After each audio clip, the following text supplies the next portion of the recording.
So let's start today's seminar. Okay.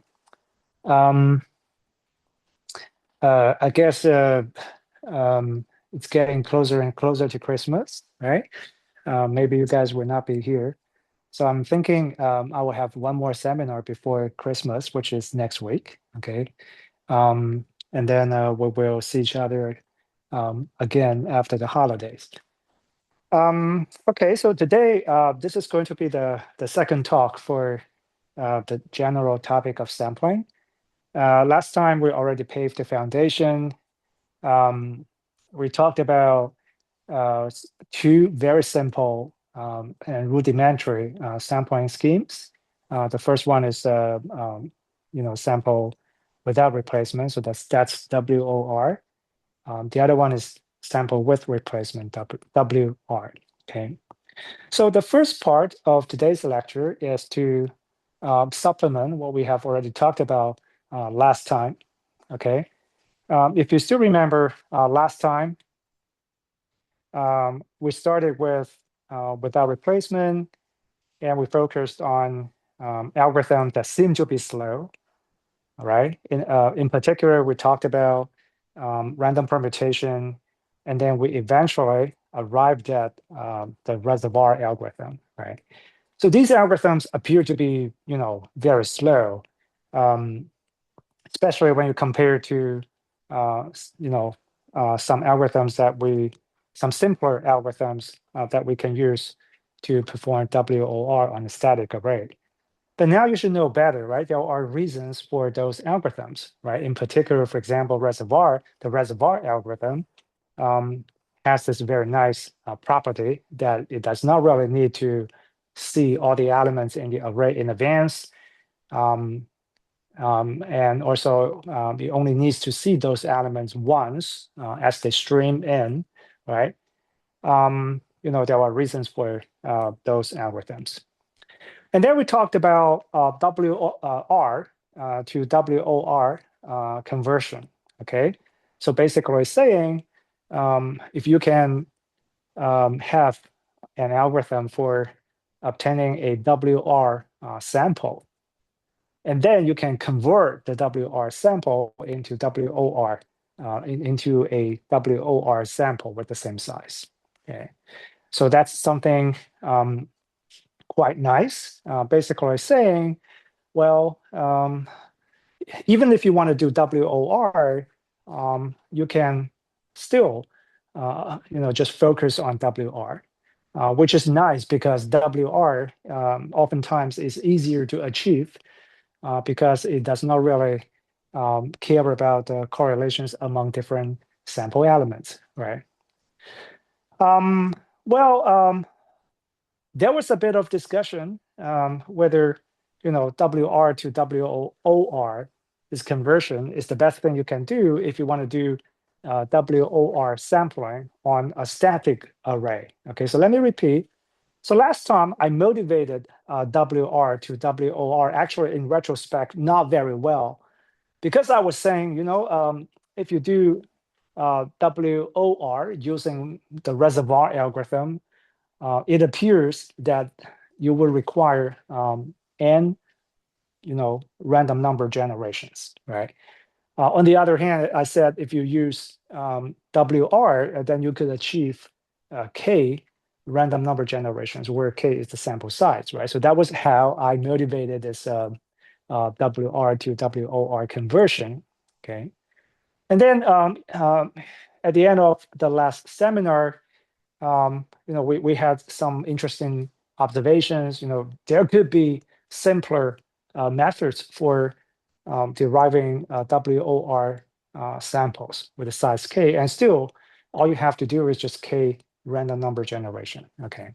So today, the first part of my seminar is going to echo that. So I'm going to expand the discussion over there so that you can get a full picture.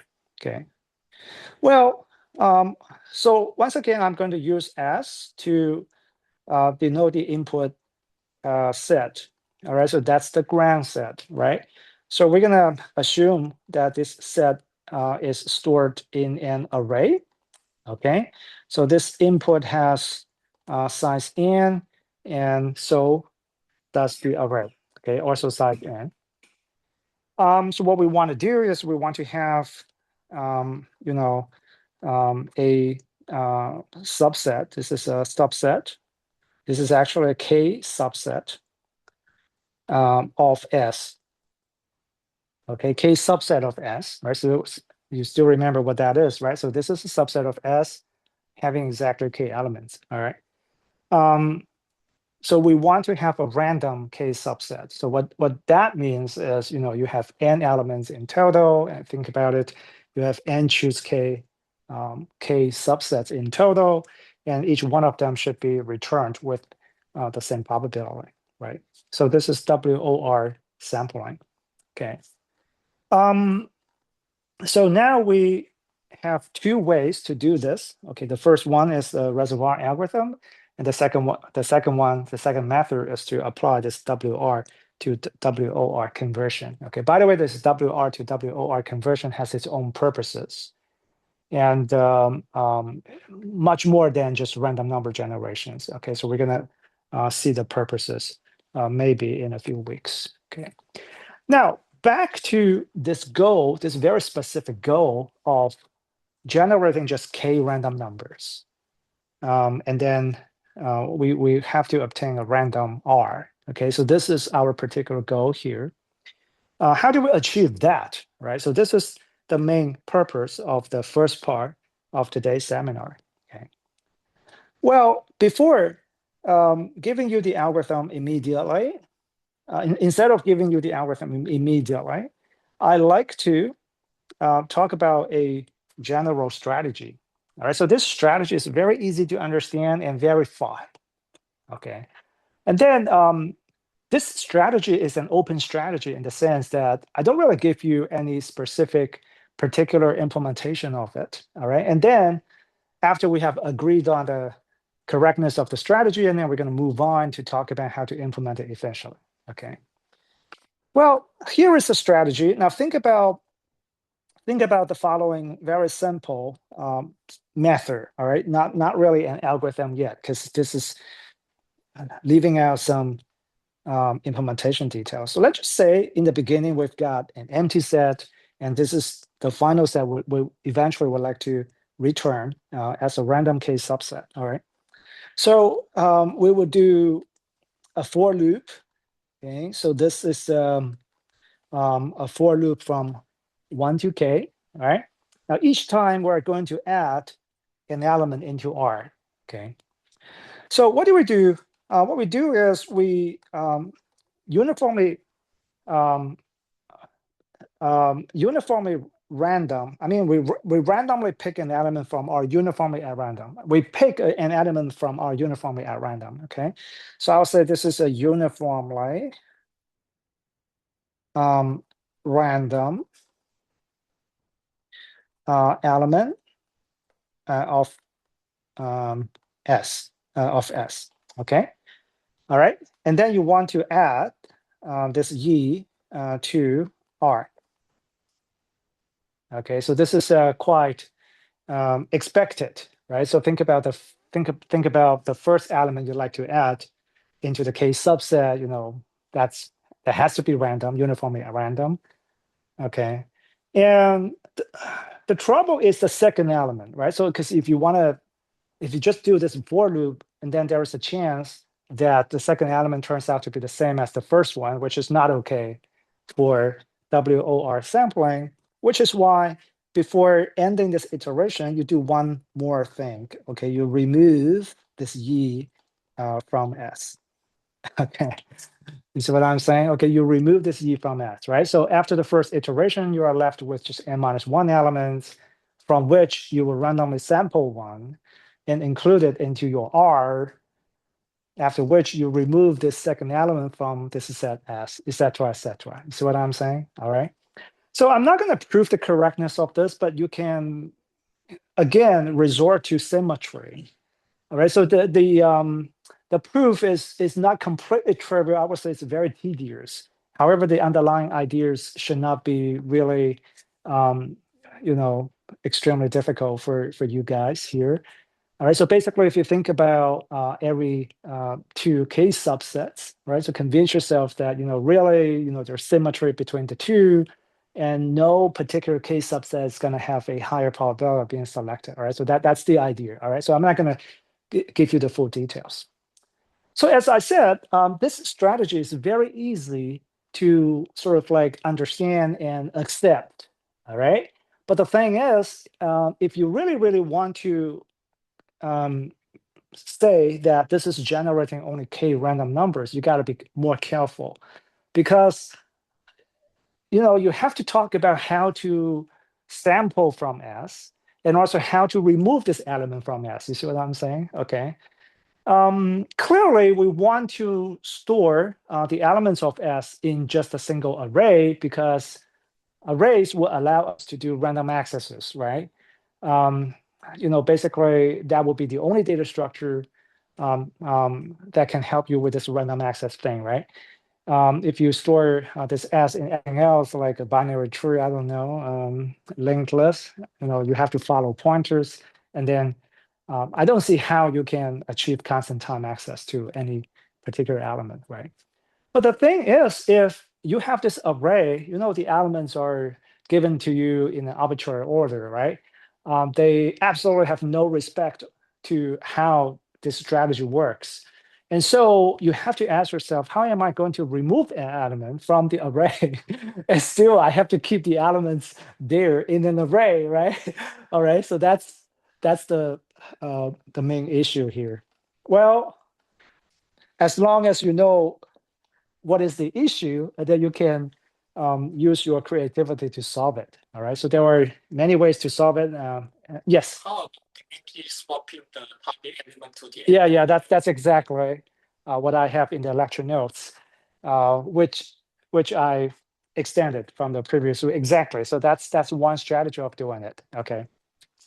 So this is this algorithm I would like to explain. So this time, still implementing this strategy, we're going to go deeper. All right. So now this time we're going to talk more about data organization. All right. So you've got this array A from the beginning, and in the beginning this R is also an empty set. And now let's implement the first iteration. All right. So as before, this Y is, so what you want to do, actually, you know what? Instead of saying Y, I'm going to be more specific. Let's say you generate a random number R.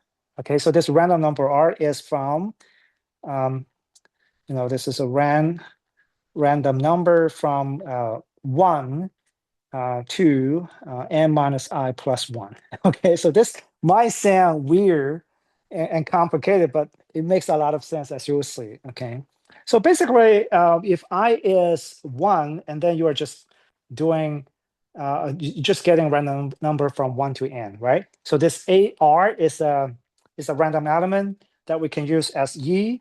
So what you want to do is you want to add, this R, small r to this big R. Okay. All right. Now let's implement this wonderful idea that was just mentioned. In here, we're going to do a swap. You see what I mean? We're going to do a swap, right? So we're going to swap this AR with what? Swap AR with n minus I plus 1. Okay. All right. So I'm going to explain the mystery behind this expression. If you think about the first iteration, right? What is the active portion of this array? You see what I'm saying? Okay. As you will see, this array A always contains n elements.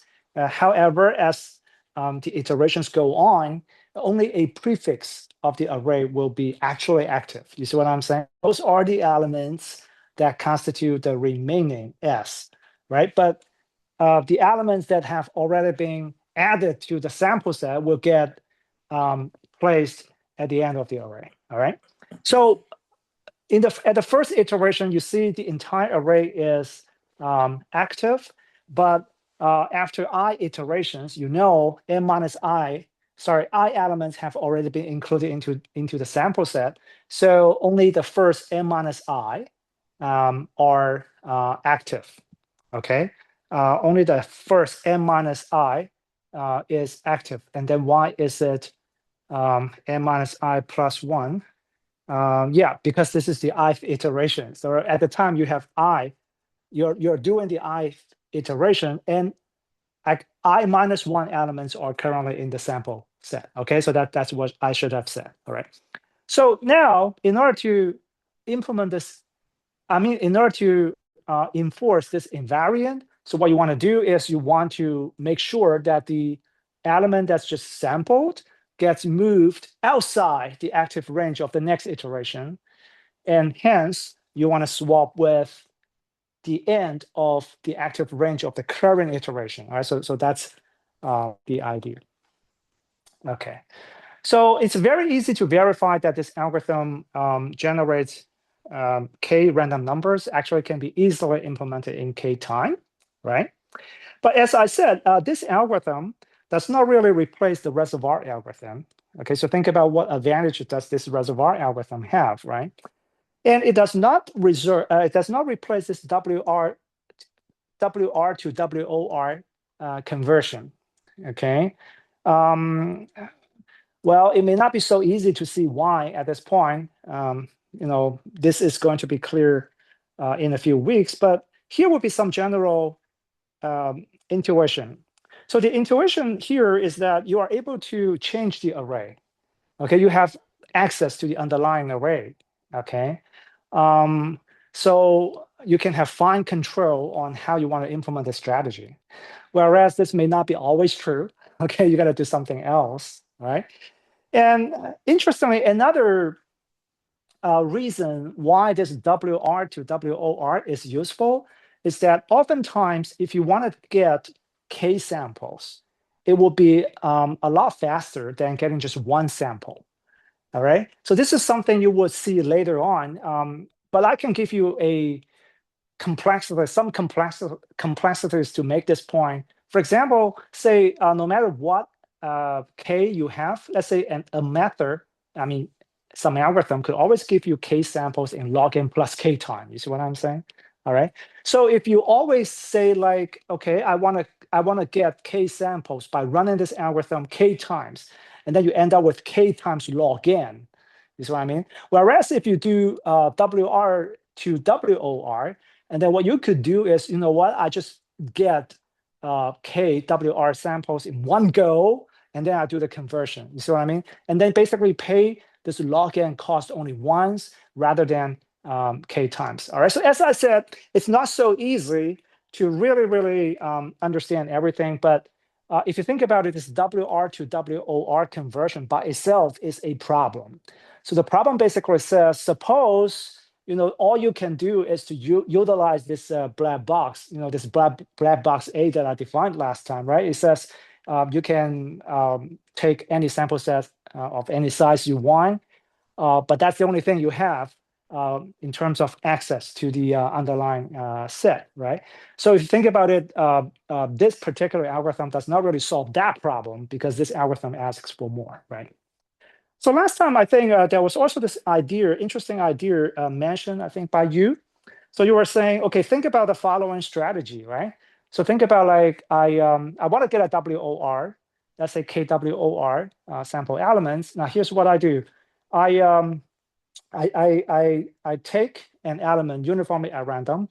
Okay, so that's a WR sample, right? So I take an element from the entire array, right?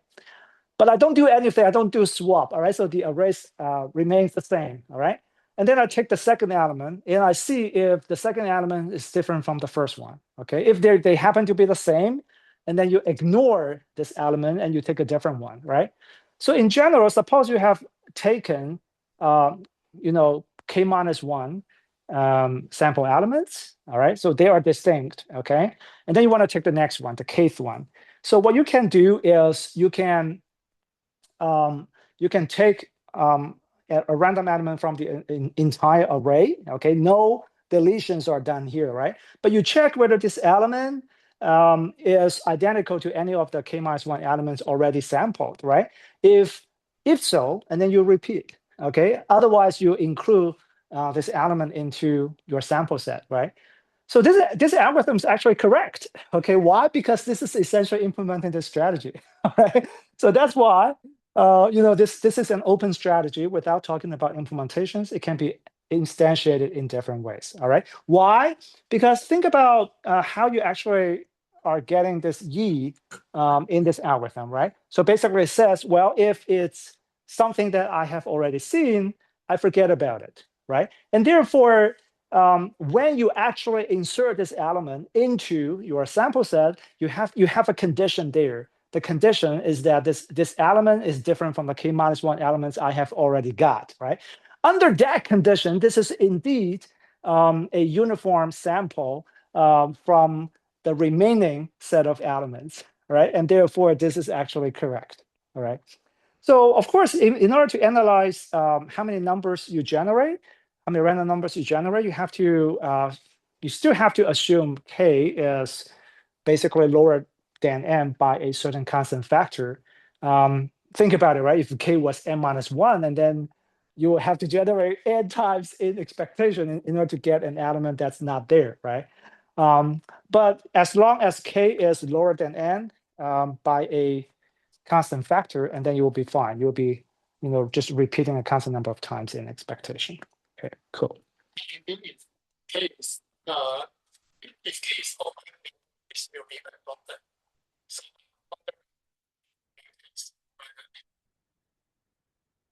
Well, you can do hashing so that you can remove the log n factor with hashing, right? So I think the log n factor really just comes from checking this membership, right? But you can remove it. from the expectation, big case,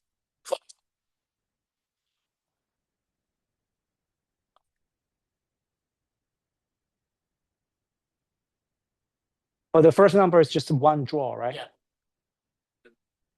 Okay. because you are taking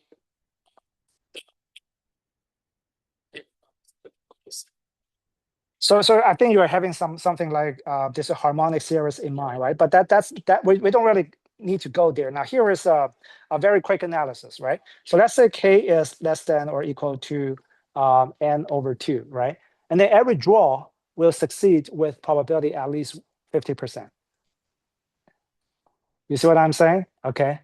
All right. So in expectation, each draw will require only 2 repeats, right? So we don't really have this log n factor there.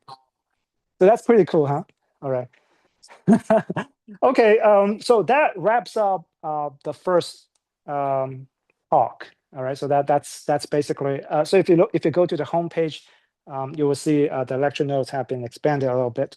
I think now it gives a more complete picture. Now, there's another thing I'd like to mention. So you see, I have talked about WR to WOR, right? So what about the opposite, right? Okay. So, well, last time when I was preparing the talk, I thought about how to do it, and then I didn't find a solution. I talked myself into saying this is not possible, right? Well, this is not true. Okay, it turns out that this is possible. All right. In other words, WOR to WR is also possible. Okay, so suppose you have a black box that can give you a WOR sample set of size k or any size. Okay, and then you can actually take the output of this black box and convert it into a WR sample set of size k. Okay, actually, I designed this algorithm myself 10 years ago in one of my papers, which I forgot about until a few days ago. Okay, so I looked at it. I looked at the paper. Yes, so the strategy actually is not very trivial. All right, but I'm not going to talk about the algorithm here, basically because in practice, WR to WOR is more important. Okay, why? Because as I said, when you design data structures, okay, especially for complex problems, all right, so we're gonna talk about that in a few weeks. It will be a lot easier to design a data structure to do WR sampling. Because once again, WR sampling is intuitively easier because you don't have to talk about the correlation. You don't have to worry about the correlations among the elements, right? For WOR, you always have to remember, you got to do something like removing this element from the set. That could be tricky at times, right? Which is why oftentimes in practice, you want to resort to WR instead, right? And then if you want to have WOR, and then you can just do the simple conversion. Okay. The other conversion, that's also useful in certain scenarios. I wrote that paper, so I know what scenarios, but I think for our seminar series, that could be a little bit too much. Okay. All right, so now let's move on. Okay, I spent 25 minutes already, so there is a chance I might have to overrun a little bit today. Okay. Now the next topic also is this is also a very fundamental topic, as you will see why. This is called tree sampling. Okay. Let me first define the problem for you. Okay. So here we have a tree. Okay, we've got a tree here. And for every node, let's say this is a node in the tree. Okay. Every node is associated with a positive weight. Okay. So this has a positive weight, so let's call this weight WU, okay? And positive, right? Good. Well, these weights, they need to satisfy the following property, okay? The property is the following. Now, suppose you have this U, and if you look at the child nodes of this U, I don't really care about how many child nodes this U has. Let's say F. Okay, F is at least one. If U is an internal node, and then F is at least one. So these weights will need to satisfy the constraint. This following constraint. Okay, the sum of the weights of all the children is bounded by the weight of U. Okay, bounded. All right, doesn't have to be equal to the weight of U. All right, but it cannot be more than the weight of U. Okay, good. Very nice. So that is the setup. All right. So what do we want to do? We want to sample from the leaves. Okay. But this is not uniform sampling. So let's take things slow. Okay. I'm going to define a set. So this is L. All right. So this is the set of leaves in AVE, right? In T. Okay, the set of leaves in T. All right. So we want to sample from this set, but every set has a weight, right? So the weights are different. Okay. So we want to sample the leaves with probabilities proportional to their weights. Okay. So this is actually weighted sampling. Okay. So more general than uniform sampling. So how do we define this formally? So you want to draw a random element, which we denote as Z, okay, big Z, okay? So this is a random variable, okay? So this is a random element. So this random element satisfies the following distribution, okay? So for each small z in L, which means this is a leaf node of T, okay? The probability for this big Z to be equivalent to the small z will have to be W small z, okay, over a big W. Okay, so this is a beautiful W, all right? All right. When I say beautiful W, I mean the font, okay? So this is a big capital font, curly font, okay? So this beautiful W, okay, is equivalent to the sum of all the leaves. Okay, the weights of all the leaves. Okay, sum of the weights of all the leaves. So you know this is indeed a probability, right? Because if you add up the probabilities of, sorry, this is indeed a PDF, that's what I meant. If you add up the probabilities of all the leaves, it's exactly 1. Okay, so we want to be able to do this. Okay, all right. So as you can see here, we're not really saying these weights are integers just to keep our discussion open. Okay. However, I will have to make an assumption. So this assumption says it's possible to generate a random number from 0 to 1 in constant time. Okay, so random number in this range from 0 to 1 in constant time. Okay, this is really just to simplify our discussion here, because this is not the key of the whole thing. All right, so this assumption, by the way, is not realistic. This is not realistic because if you have a finite precision computer, you cannot really generate, you cannot even represent a real value. All right. However, in practice, this is typically replaced by something weaker, like from 0 to n, you can generate a random number, something like that. Okay. All right, good. So how do we do this? Okay, how do we do this? All right, so this is tree sampling. Okay. Well, before we talk about the whole algorithm, let's talk about something very specific, something simple. Okay. But let's just say that the tree has only 2 levels. Okay. All right. So essentially you're saying, okay, we are already standing at the root. Let's call the root U. Okay. And now I have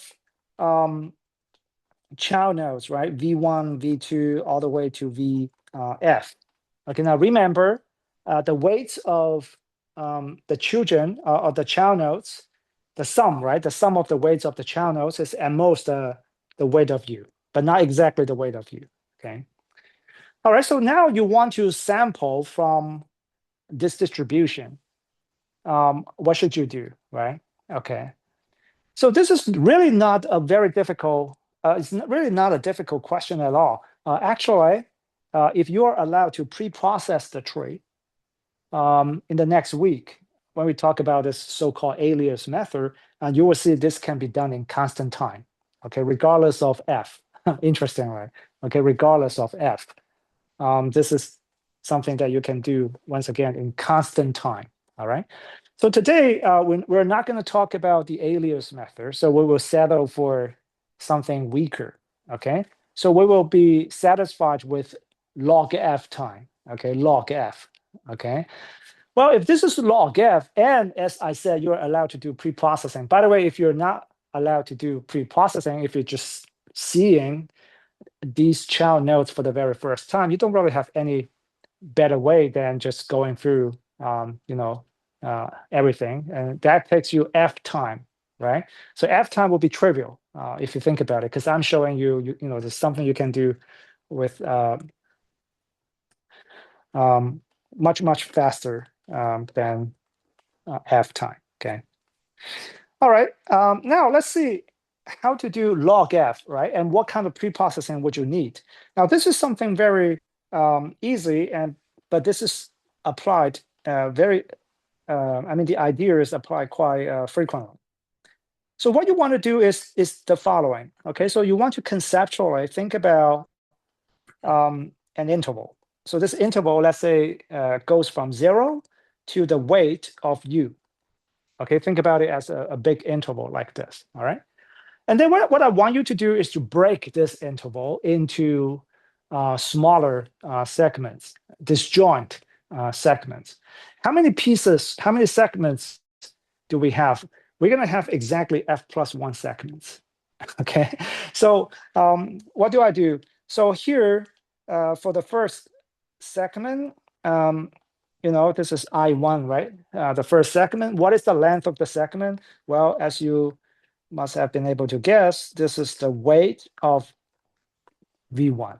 Okay, and this is fine because the weight of V1 is less than or equal to the weight of U, right? So this interval is well defined. Good. And then what you want to do is you want to have the second interval right next to I1. Okay, now keep in mind that these intervals are disjoint, right? So they don't really touch at the end point, right? So this is like close on the left-hand side, but open on the right-hand side, something like that, okay? And here, what is the length of this interval? This is WV2, okay? So you get the idea, right? So if you juxtapose the intervals like this, juxtapose, right? Just like put them into a sequence, right? So here you will be having I intervals already. This is IF, but then you have, a remaining portion that is not assigned to any child. See what I mean? And this remaining portion, let's call it IF plus 1. Okay. All right. So what is the length of this IF plus 1? Well, you know it. This is just the weight of U minus the sum, right? The sum of the weights of all the children. Okay. Well, everything's well defined because, once again, we have this very important property, right? This weight of this U is at least the sum of the weights of the channels, right? So everything's well defined. Good. Well, okay, you have all these intervals. How are you going to select the child randomly according to this distribution we want, right? Well, here is what you do. You generate a random number in the big interval, okay, from 0 to WU, right? So this is possible because, as I said, you are allowed to generate a random number from 0 to 1, right? And therefore 0 to whatever, right?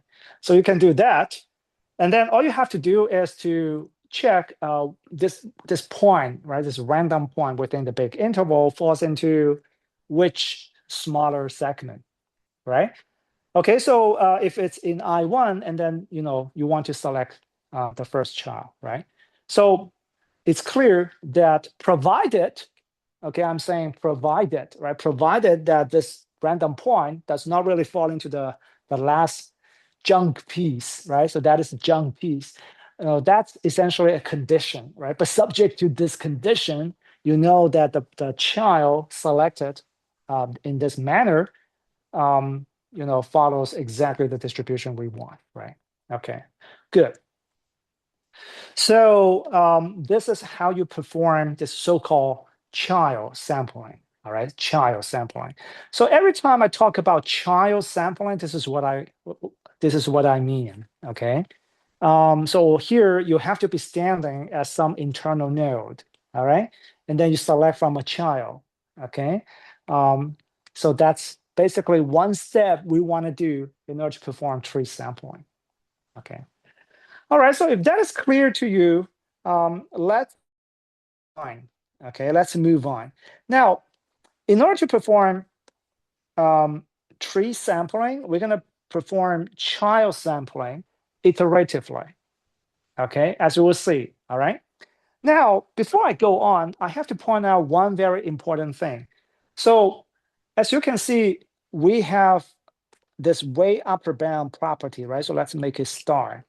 So this star inequality indicates something very important. Okay, so if I ask you, what can you say about the weight of the root of the whole tree? Okay, what can you say about this? Okay, in particular, what can you say about the weight of this guy and the value of beautiful W? Now remember, this beautiful W is the sum of the weights of all the leaves, right? So what can you say about the relationship between the two? All right. Well, this is something you can say at the very least. This beautiful W will have to be bounded by the weight of this root. Okay. So this is not surprising at all because think about it, right? So if you have the leaves, right? And their parents, right? Their parents' weight will have to be at least the sum of the weights of all the leaves, right? But then this thing goes inductively. You see what I mean, right? Because you can look at every internal node, and you can look at the child nodes of this internal node, right?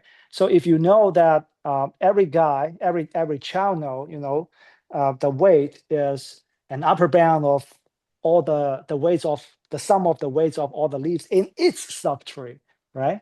And then because of this star inequality, and then you can also prove inductively that the weight of this guy is at least the sum of the weights of all the leaves in its subtree, right? So that's the idea.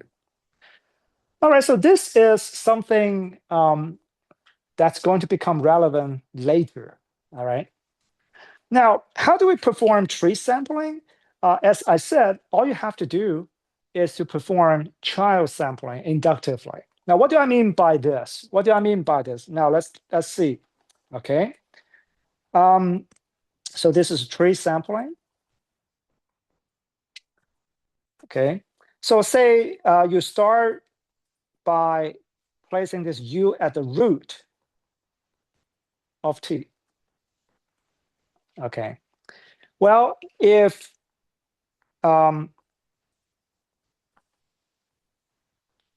U is already a leaf, and then you are done. Okay, so that essentially says the whole tree contains just a leaf and nothing else, right? Well, if U is not a leaf, and then U is an internal node, right? Okay, good. And then you perform, child sampling. Okay, the outcome, let's say the output of child sampling at U. Okay, but you gotta remember that this step might fail.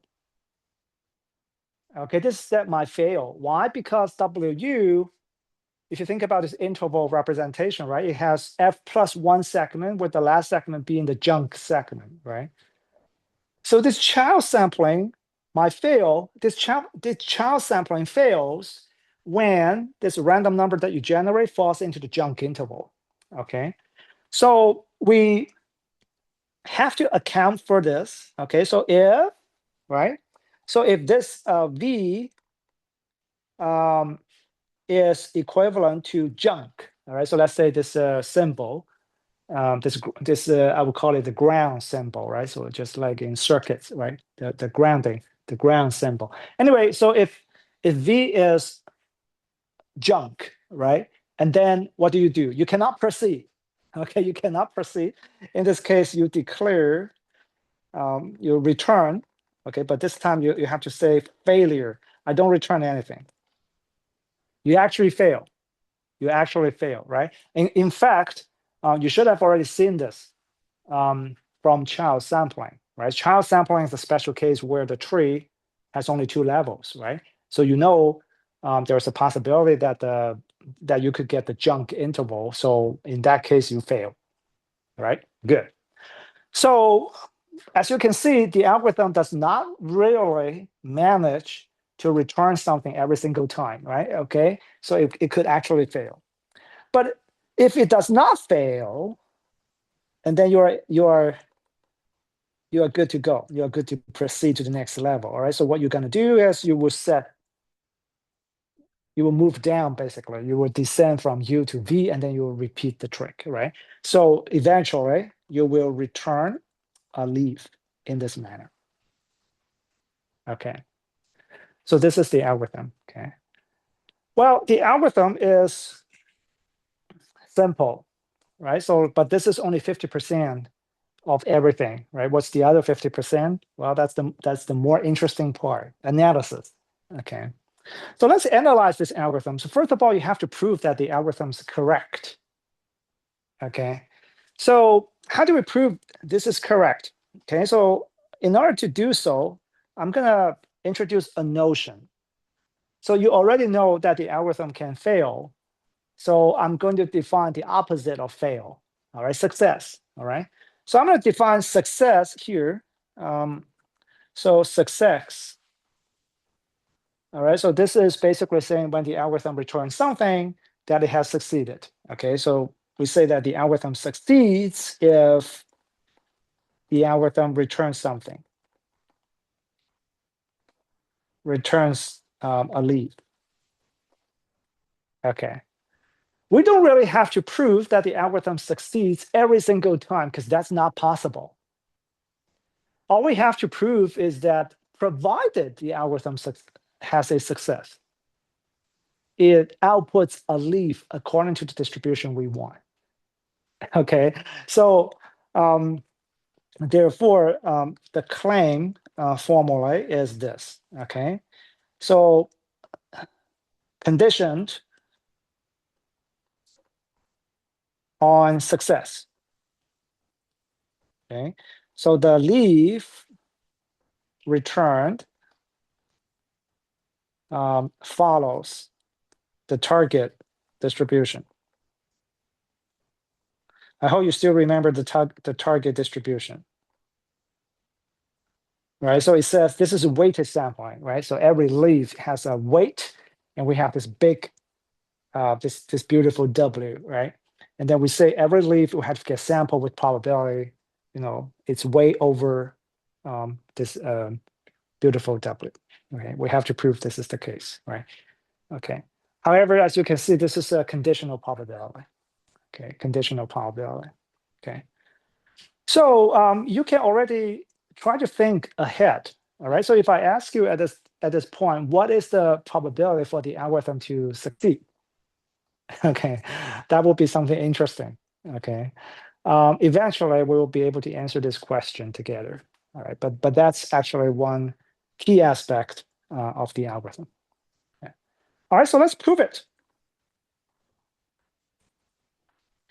So what do we really want to prove if you think about it, right? So the statement says, you have to generate the target distribution, right? So if you want to prove something like this, and then essentially you have to establish a PDF. You see what I'm saying? Okay. You have a target PDF.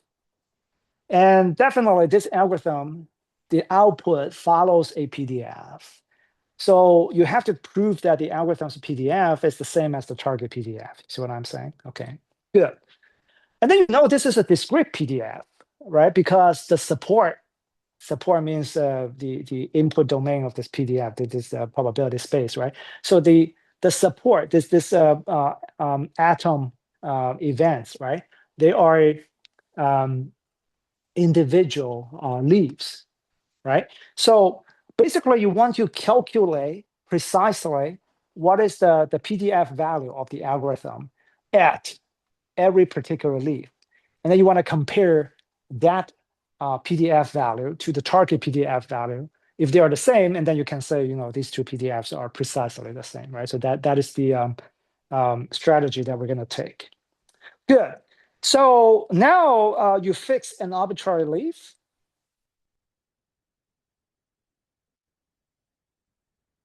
All right, so let's say you first fix an arbitrary leaf small z, okay, small z, good.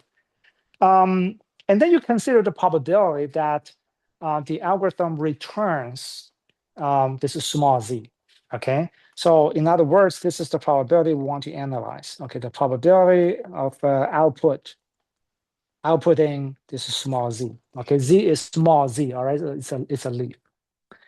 So how do we analyze this? How do we analyze this? Well, this should not be too difficult now, right? So you consider the only path from the root to this z, okay? So this z is here, right? So there's only one unique path from the root, right? So I'm going to refer to the root as u1. So basically, this is the first node on the path. And then the child of the root, that's u2, et cetera, right? So let's just say you have got, not F, sorry, L. Let's say you have L nodes on the path. So the last one is Z, okay, good. Well, now let's start from the beginning, right? So from U1 to U2, the algorithm is already there, right? So how would you go from U1 to U2? You see what I mean? So there is an event there already, okay? So so here, the following event, actually, you know what? I'm going to make it more rigorous and stringent. So I'm going to say, the output is small z if and only if the following condition is true, holds true. Okay.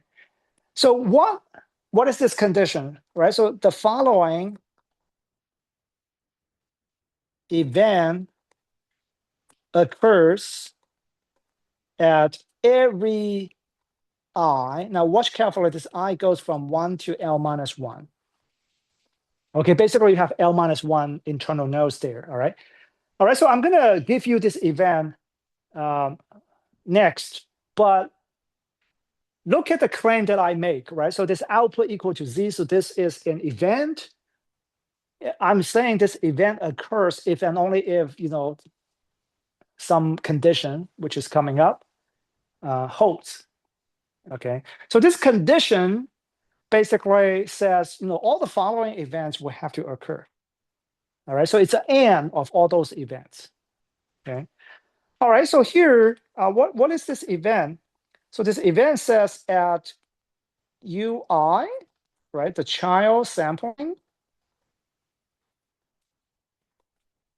picks UI plus 1, right?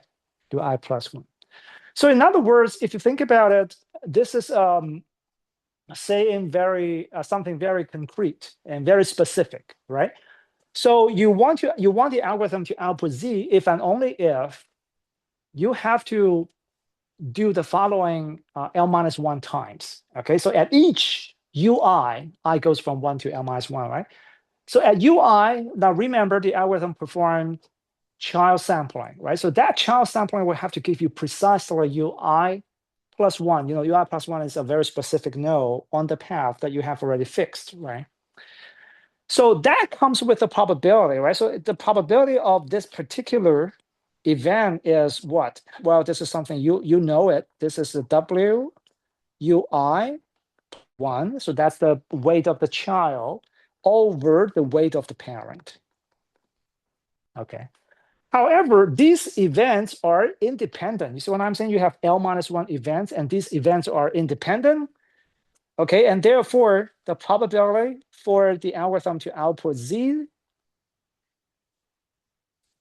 okay, is precisely, you can actually calculate it precisely. This is the weight of U2 over the weight of U1, because that's what happens at the first event, right? For the first event to hold.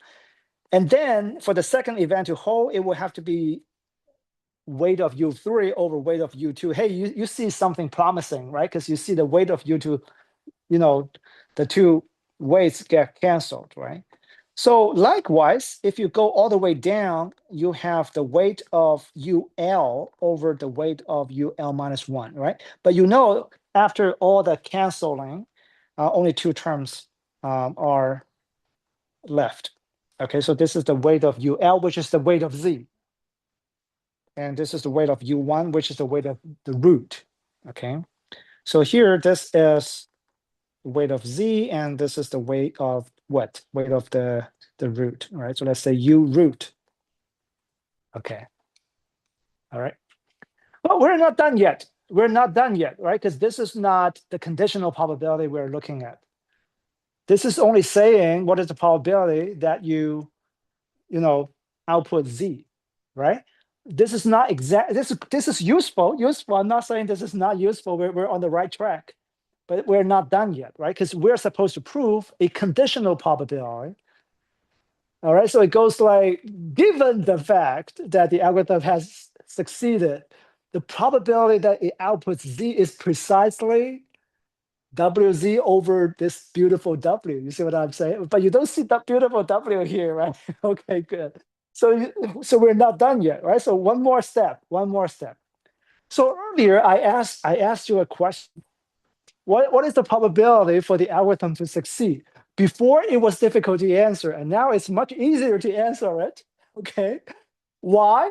Well, the algorithm succeeds that event can be decomposed into disjoint event. You see what I'm saying? All right, because it succeeds if it outputs one of the leaves.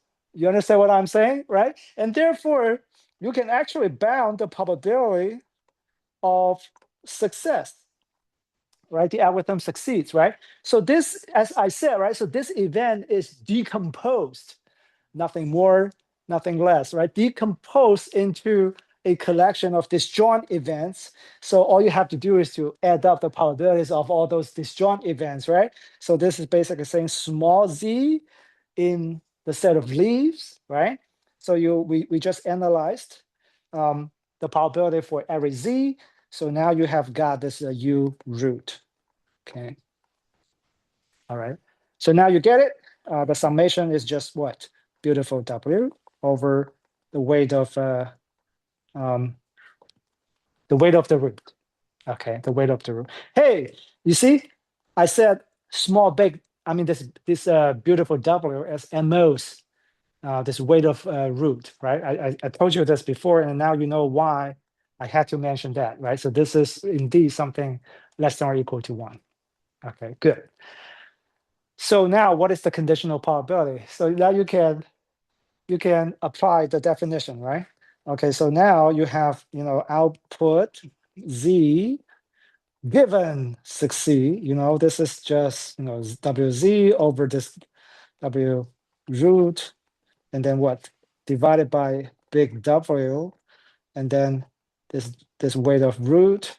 So this is just wz over this beautiful W. So this is exactly what we want, right? So this is the target distribution. Okay. So this shows that the algorithm indeed generates this random random leaf according to this weighted distribution. Okay. But hey, what if you don't want failure? Okay, so this algorithm could fail, right? But that's not good, right? We really want to generate this random number 100%. What do we do? Okay, what do we do? Well, now you know what you do, right? So like, we talked about this. I mean, the similar idea, right? So this repeating trick, right? So if something doesn't work out, you just repeat, right? So that's what you do, right? So, and then very naturally, it generates the next question. How many repeats do you need, right? Are you going to repeat for an infinite number of times, right? Huh? Yes, that's very good. So that's the expectation, right? So this is just like, think about it like a coin, right? So say the coin, right? Usually it's a fair coin, so 50-50, right? It comes up heads, twice. You toss it twice, and then you expect to see one head. But let's just say that the heads probability is 1 out of 10. Okay, so I'm not going to do the math for you, but you have to calculate the expectation, right? So what's the probability for one toss? What's the probability for 2 tosses, 3 tosses, 4 tosses, 100 tosses, 1,000 tosses, right? So it's actually some summation with an infinite number of terms, right? So you solve that, and then you see something extremely beautiful. So that's exactly 1 over the heads probability. You see what I mean? So that's precisely 10, right? So this is one of those situations, right? Except that the heads probability is this big W over the root of the weight of the root, right? So in expectation, you have to do, the weight of the root over this beautiful W. Okay, but usually we're not satisfied with just the expectation, right? Because if just the expectation is so good, but then the variant could also be very good, right? If that's the case, this is not a it's not a very reliable result. You see what I'm saying? Okay. So oftentimes you still have to argue that even with very, very high probability, the number is basically this, okay, maybe big O of this, okay? All right, so this is pretty standard, but I'm just gonna, talk about this very quickly. Let's just say you have to toss 100 times more, okay? So let's say what is the probability of 100 trials? Okay, 100 is u root over big W. Let's say at least trials. Actually, I would say more, not at least, more than this trials. Right? Do you know how to bound this probability? Okay, so you think about it, right? So for each trial, you have to fail. Right? You have to fail 100 times. But all these trials, they are what? They are independent, right? So you gotta be very, very unlucky, right? Now this will have to show up in math, right? So think about it, right? So this is like 1 minus the success probability, which is this beautiful W over the weight of the root, all right? But remember, you have to fail 100 times, this expectation, right? So this is W, the root, this U, right? U root, okay, over beautiful W, all right? So you want to argue that this is small, right? How do you argue this is small? Well, this is your friend. 1 plus x less than or equal to e to the power of x. This is your friend. This inequality is extremely helpful in computer science, okay? So now you can bound this to be e to the power of what? It's beautiful W over the root, all right? And now remember, 1 plus x is minus W over the root, okay? And you still have to worry about the exponent outside, right? So you factor that in, and then you can see all these terms, they go away, right? So basically it's a e to the power of 100, 1 over that, right? So that's extremely, extremely small, all right? So what can you say? Well, in practice, I don't think you will be doing 10 times more than this, all right? So that already goes down like 0.1%. You see what I mean? All right. Good. Well, this tree sampling, let me tell you something, right? As I said, this is something fundamental. Later on, if I get a chance, I'll go deeper and deeper. I will talk about some really difficult sampling problems. However, if you understand what this tree sampling is about at this time, and then when you get to that situation, you will find a lot of things much more familiar, much easier. Okay, so let me explain to you why tree sampling is so useful. Even though, I mean, when I talk about it like this, it all seems quite rudimentary, right? This is something I could have talked about in an undergrad course, right? But here is the reason why this is so helpful. So first of all, let's think about a non-materialized version of tree sampling, non-materialized, okay? So here, this tree sampling as defined in the way I did, this is a materialized version. You see what I mean? It's just like I have laid out in front of you, the entire tree. You can do whatever you want. You can pre-process it, Actually, I did pre-process it, right? So I said you do log f at every internal node, right? So that requires some sort of pre-processing, right? So this is the materialized version, which means you can store this T, you can see this T in advance, right? Now I want you to think about a non-materialized version of this tree sampling. You know there is a tree, however, the tree is not really revealed to you. You see what I'm saying? Okay, so now I actually think of a game whose name is Red Alert. So that's my age. Okay, that's the game that I play. In my age.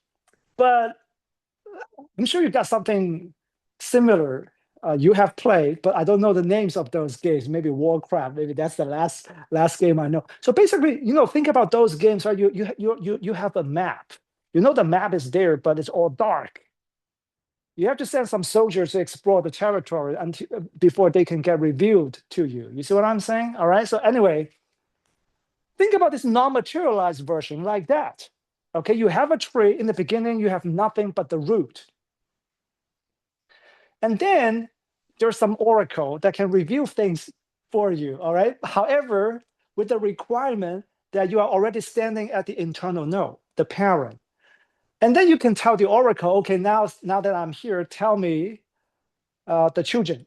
Okay, so at this time, the oracle is going to reveal to you the children and also the weights, etc., right? But of course, you pay a cost. Okay, you pay a cost proportional to the number of children, right?